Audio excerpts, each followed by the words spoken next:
So many questions remain behind the shooting death of 6-year-old Jeremy Martin. The man had autism and ran away just prior to today's shooting. But this time, police claim he lunged at them with this steak knife, cutting one of the officers, and they shot him. We have all seen the headlines across the country involving law enforcement and interactions with members of the public.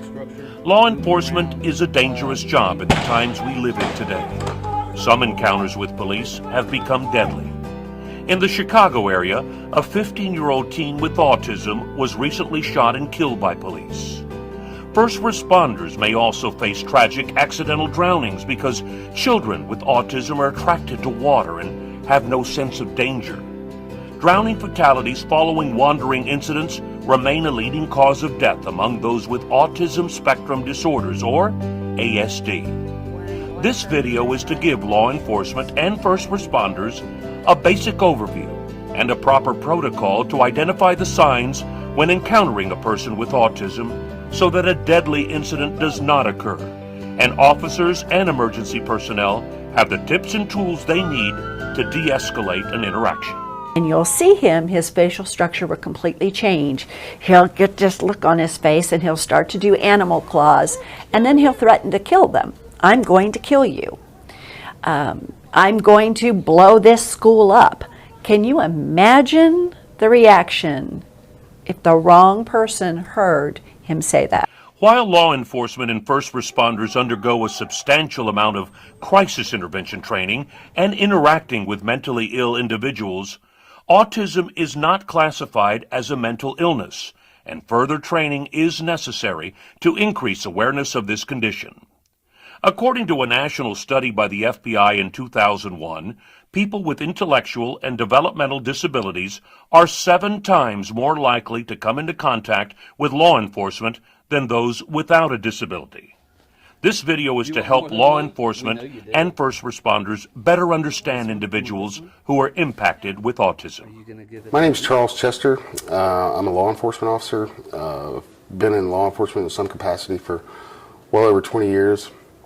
I've worked patrol, investigations, training, and with that training, I thought about this video because I have a son who has autism. He's 16 years old, and one of my biggest fears is that he's going to come in contact with law enforcement and they won't understand what they're dealing with.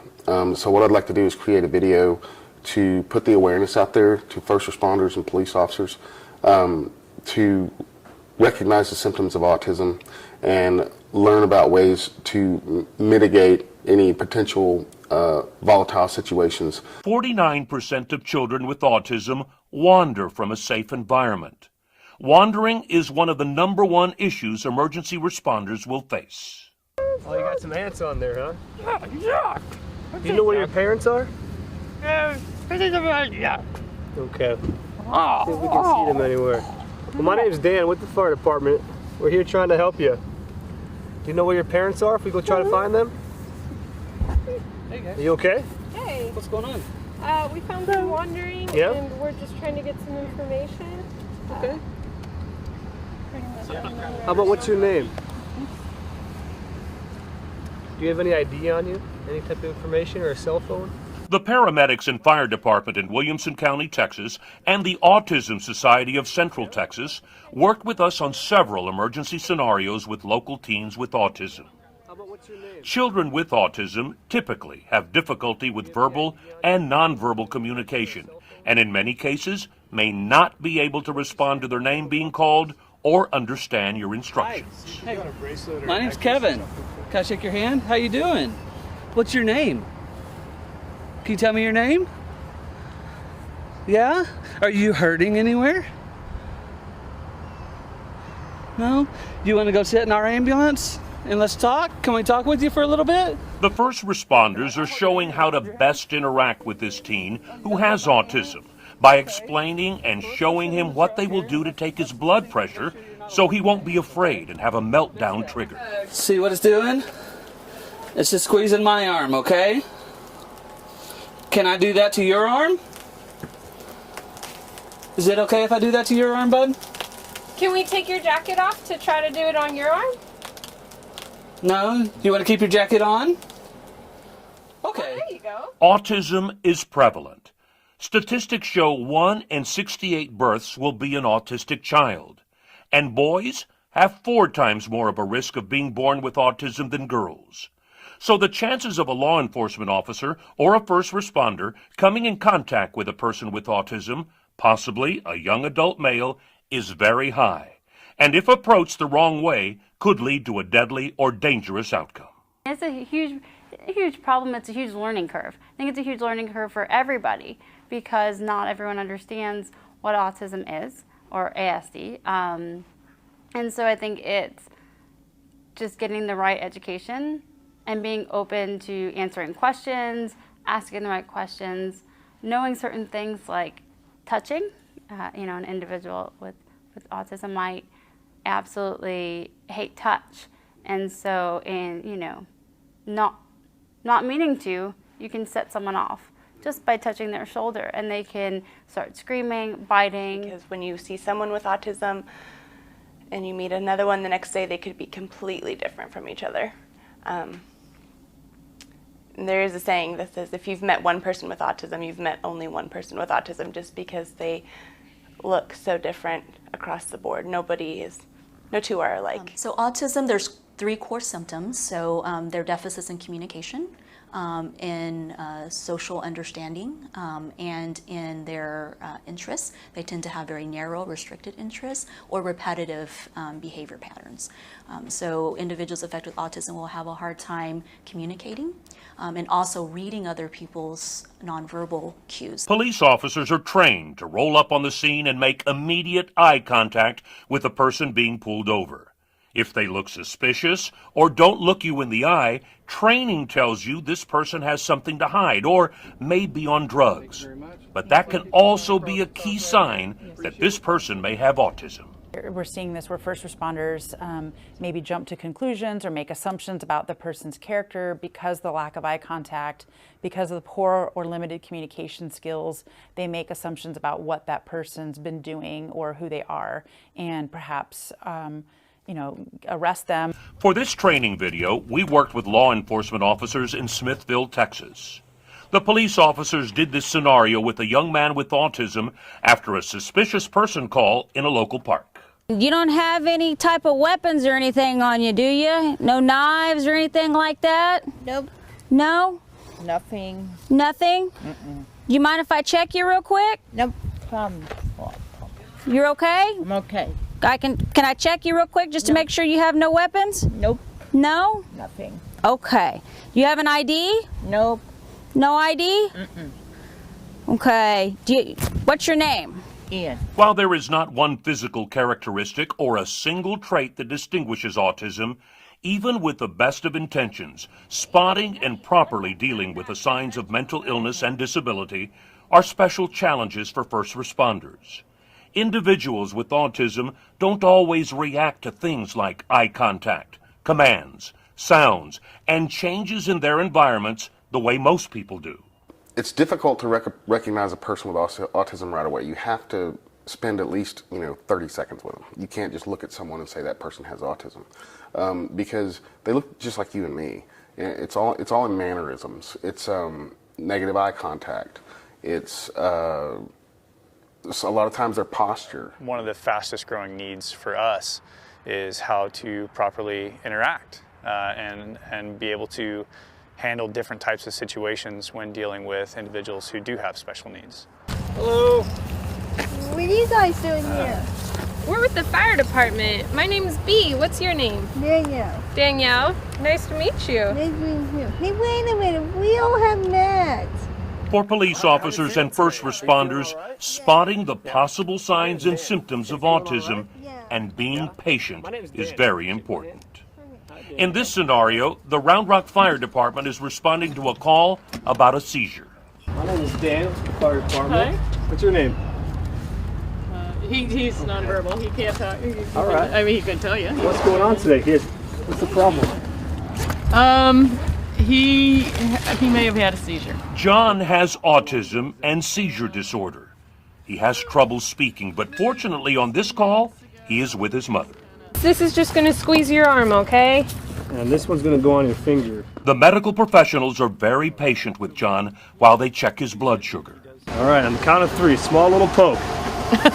Ready? 1, 2, 3. Oh, hold on. No, they have to get the blood, John. They have to get they have to get the blood. They have to get the blood out of there, John. Watch. 1 second, real quick. You're doing a good job. You're doing great. Because, John, if we have to do it again, then you're going to be even sadder. Perfect. There, that's all I need. You want a Band-Aid? Sensory overload is common with individuals who have autism.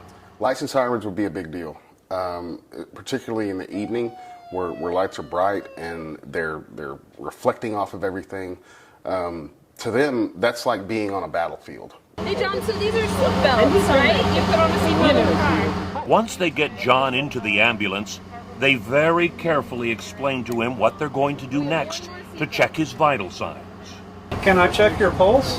Can I touch your John, wrist? he needs his, give him your hand. Can I roll your sleeve up? I'm just going to touch your wrist here. The EMS workers and firefighters in the Austin suburb of Round Rock are working with teens impacted with autism to see their reaction when being approached in what could be an emergency situation. It's a valuable learning experience for all those involved. When she has her seizures, does she kind of just stare off, or does she have full Yes, body? she just stares off, and sometimes she will just freeze. She's a twin, and both she and her sister have autism. She has ADHD, And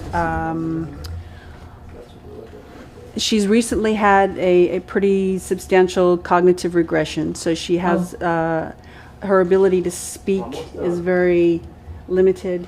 Okay. So when people talk to her, you have to make sure that you get her eye contact and that she understands what you're saying, and you need to speak very slowly so she understands. I think it's important that we let our larger community know about autism, especially our first responders who are often at intense crisis situations or at times of real emergencies with our families, when awareness is really important. If kids or young adults are anxious or having an outburst or something's happening and they're not aware of autism, it could present in a very different way. Aggression is common during rescues, even if police or firefighters are trying to save their lives. Treat each case as critical. Children with autism have an impaired sense of danger and face immediate risk.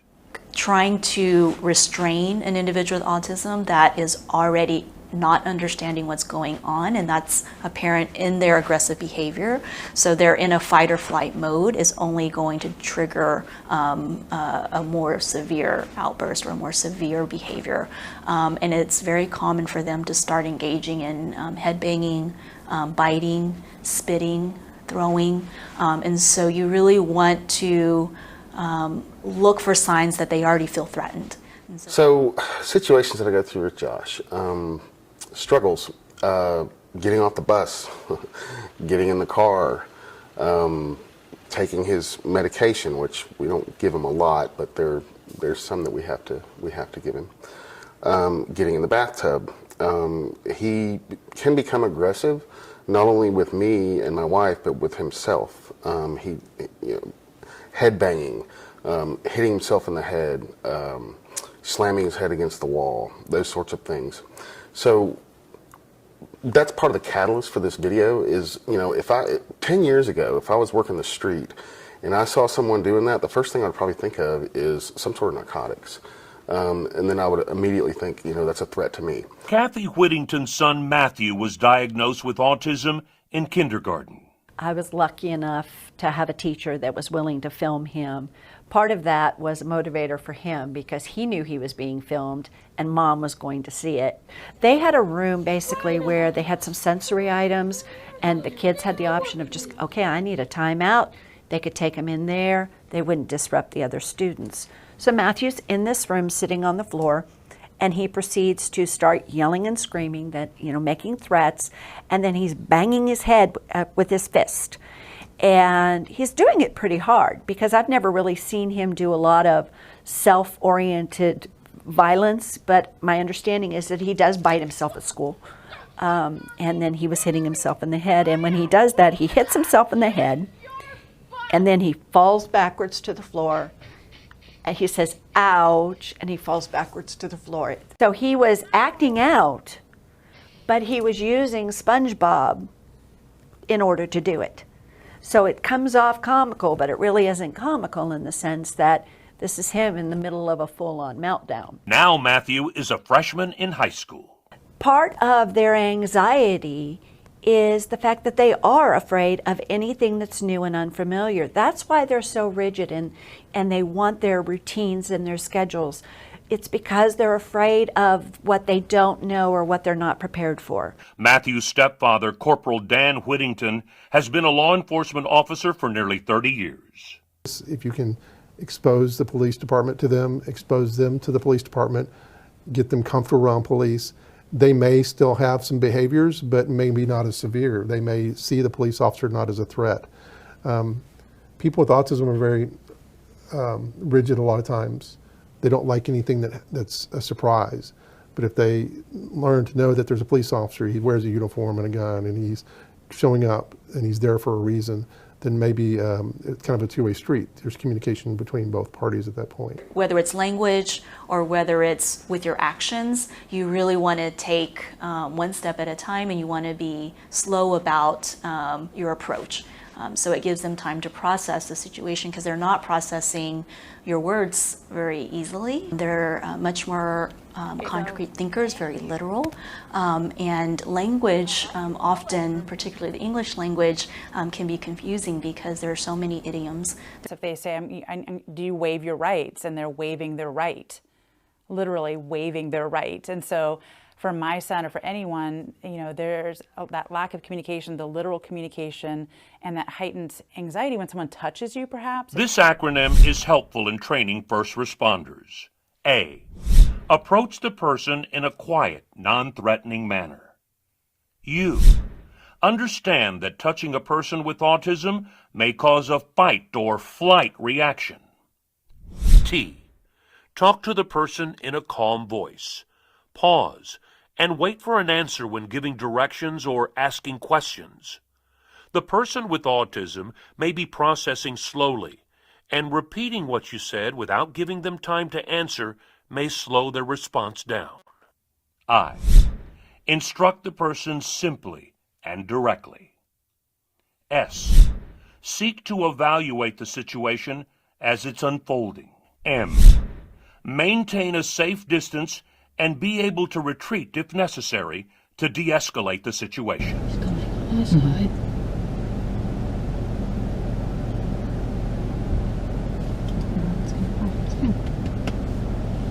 Law enforcement officers should be predictable and give the person with autism a chance to process who they are, what they want, and why they are there. In this scenario, the police officer approaches the passenger side of the car, and the boy has ASD. Planning, not doing anything unexpected. Tell them what you're going to do. Look, I need to check you to make sure you don't have any weapons, you don't have any guns, knives, and you can even ask them, and then tell them, I'm going to touch your legs, I'm going to touch your waist, and as I'm doing this, I'll tell you what I'm doing. And you can pat that person down doing that. A lot of times, as long as you let them know what you're doing and prepare them, they're okay. And the key is preparation. Deep touch actually is better than very soft touch. So patting them down actually is okay. In fact, one of the things we tell parents to do in a child with autism is give them a deep hug, because that provides much more, that squeeze effect allows their central nervous system to calm down and allows them to kind of de-escalate a little bit. Some people with intellectual and developmental disabilities are known as bolters or runners. They're captivated by small distractions and are prone to take off without warning. They are also attracted to running toward water, traffic, or one of their favorite places. Unpredictable sounds like sirens, fireworks, dogs barking, those are all things that can trigger a child to want to escape, run off, get into the corners, self-stem, be aggressive. I've seen kids that have to be locked up at night in order to keep them safe. Most houses I go into have several locks and chains on the doors to keep them in because they run, and so that's a huge concern. that they can run out the front door, they could hurt themselves, they could get into something they're not supposed to get into. And so most parents have an extreme fear, it seems like, if their child is prone to behaviors like that. The National Autism Association reports that 91% of children who drown in the U.S. are children with autism. If they are missing, check waterways first. So with the runner, right, we obviously would go back to the last known point of visual contact, but even while we are approaching the scene, hopefully we get some kind of, are they in pajamas? Are they don't have a shirt on? Is it 3 a.m.? Well, we can start narrowing down those people, right, as we're coming into the scene. But the autism community and those individuals tend to be heavily drawn towards water. And so one of the big things that we want to make sure we cover is any backyard pools, jacuzzis, creeks, if there's a neighborhood lake, anything like that. We also want to make sure that those people that start searching that area are very aware of those waters. A fire emergency could be another unique challenge for individuals with autism who may retreat deeper into the burning home to avoid the noise of the smoke detector. Some run from firefighters trying to save them or refuse to leave the home because their senses are overloaded. The chaotic events of a fire can cause the child with autism to run back into the burning home to seek comfort in a safe place like their bedroom, under the bed, or a closet, even if it will jeopardize their life. There is no known single cause of autism, and it is the fastest growing developmental disability. But studies show that early diagnosis and intervention can lead to significantly improved outcomes. When you have autism, it doesn't look the same, and so it's very hard to identify.